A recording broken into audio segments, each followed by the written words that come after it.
She got to do her chores. So her father forbid her from playing the cello anymore. What? So she would sneak outside deep into the woods with her cello, and she would play in the woods where no one could hear her, or so she thought. One dark November evening, there she was in the woods, playing her cello, playing an enchanting song,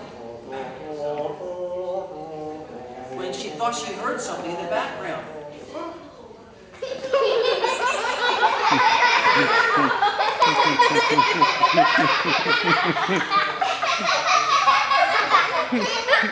It scared her.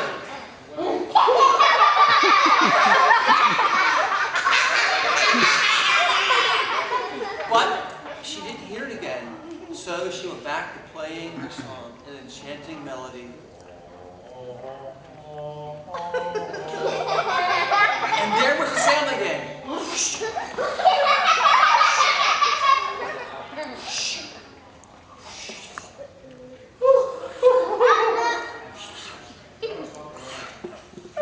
She had no idea what it was, and she looked around. And all she could see were the trees and the snow. And what was that?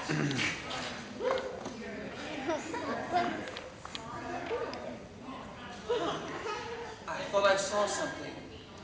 Now she was very frightened, and she knew that if she were in danger, she could not make it back to her home in time, because whatever it was would catch her and undoubtedly harm her.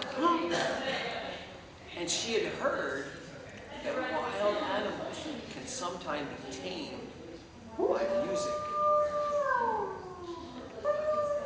So she began to play softly on her cello. And there the sounds came again, but this time she continued to play. And soon the sounds came in with the melody of the cello.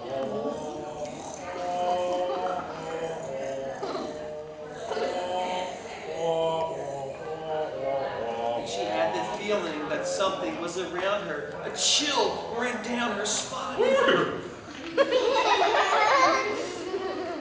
And her eyes darted to and fro. And out of the corner of her eyes, she could see these gray, white figures all around her. Some were large, some were medium, and some were small. There were about 30, 40. Who knows how many? They looked like dirty snowmen. But they could move. And they kind of vibrated a little bit. And as she played, they swayed. And on their faces was a mean look that seemed calmed by the music. So she continued to play. And she picked her cello up, and she played as she walked slowly back towards her home. And when she reached the glen where she could see her home and the small bridge over the brook going under it, she stopped playing and she began to run. What about a cello? She ran with the cello in hand because she treasured that cello. She's running and she looked back. She could see those things, the mean looks appeared on their faces again. They got stronger and meaner and scarier. And they began to move.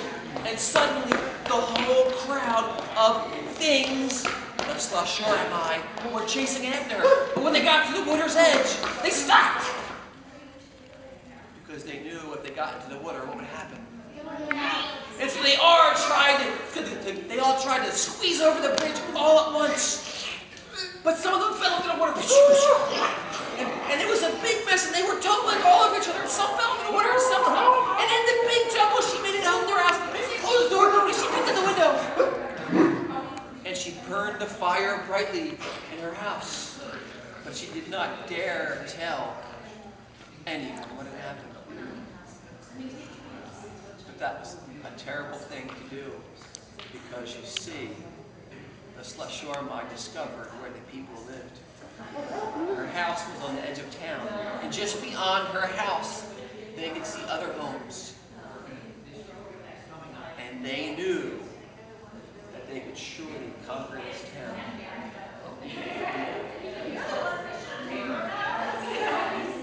A few days later, she found a new spot to play her cello, because she would not return to the woods where she saw those things. And she went off to a faraway field in between three little brooks.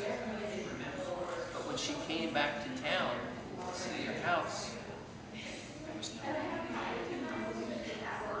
Things were thrown everywhere.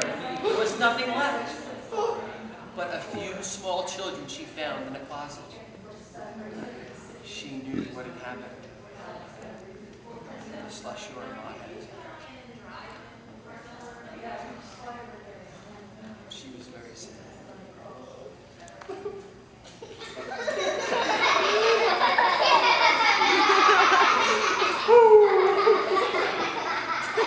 And so she went to the edge of the woods with her cello in hand, and she began to play.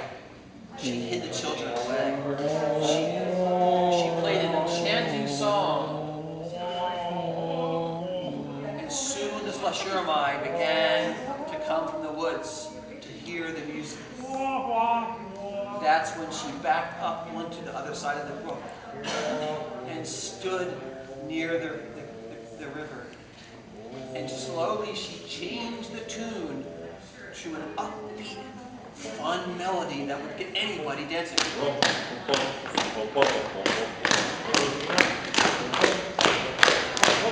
Hey!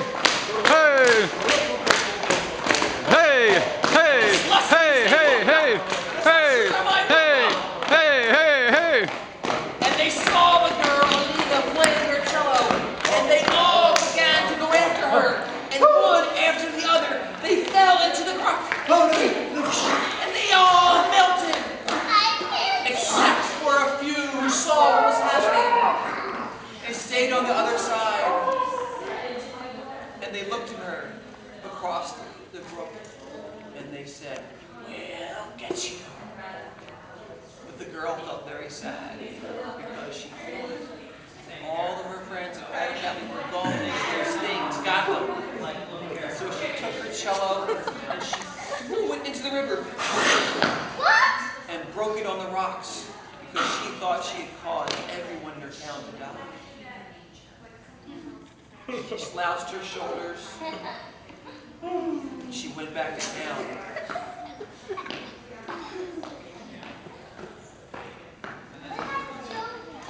And she went to find the children, to get them. But when she got back to town, she thought she heard some things.